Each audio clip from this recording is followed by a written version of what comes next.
Bonjour, Julie Juliette, le moment de la béatitude.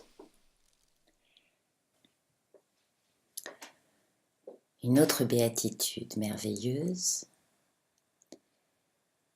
c'est que souvent vous venez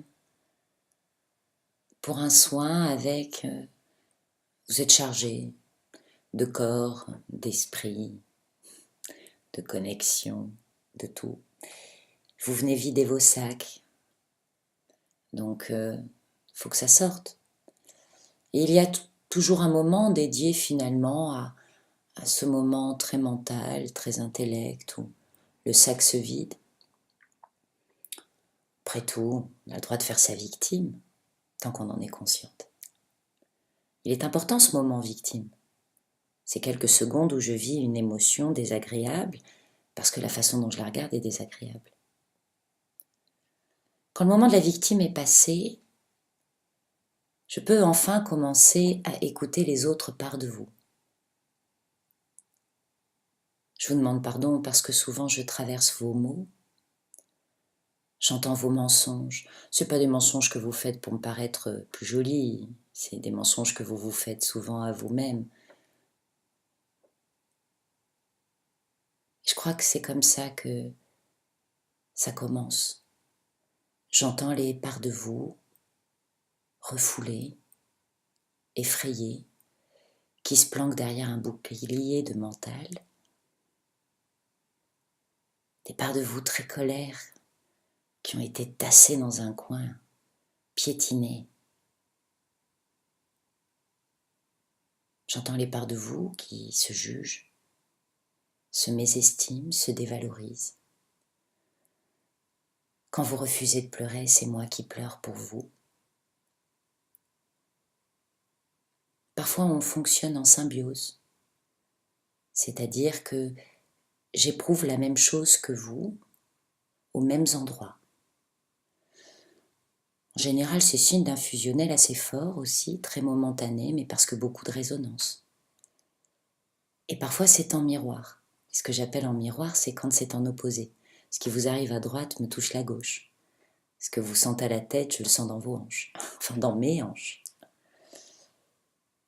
Et je comprends notre message inversé, que notre parcours a été en opposé finalement, ce qui me permet aussi de mieux vous comprendre et d'écouter au-delà, encore plus loin, tout ce que vous avez refoulé, caché à vous-même, planqué derrière des voiles.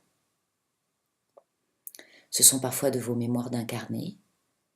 Vous êtes nombreux à me dire « Ah, mais à cet âge-là, je ne me souviens pas ».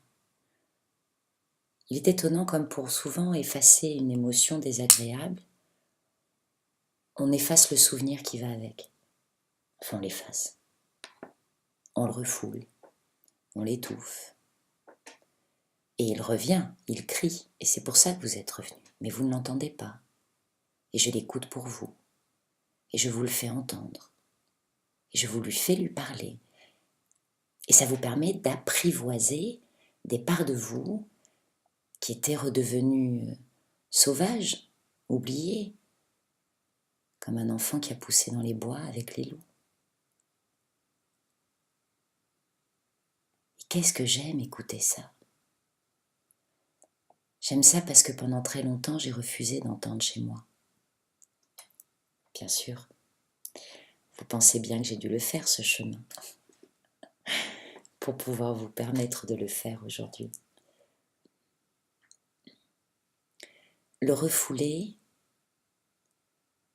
on l'étouffe, on le bloque, souvent ça commence par une espèce de honte. Les autres ne le font pas, pourquoi moi je le ferais? On ne va plus m'aimer, je vais déplaire, ce qui est très différent.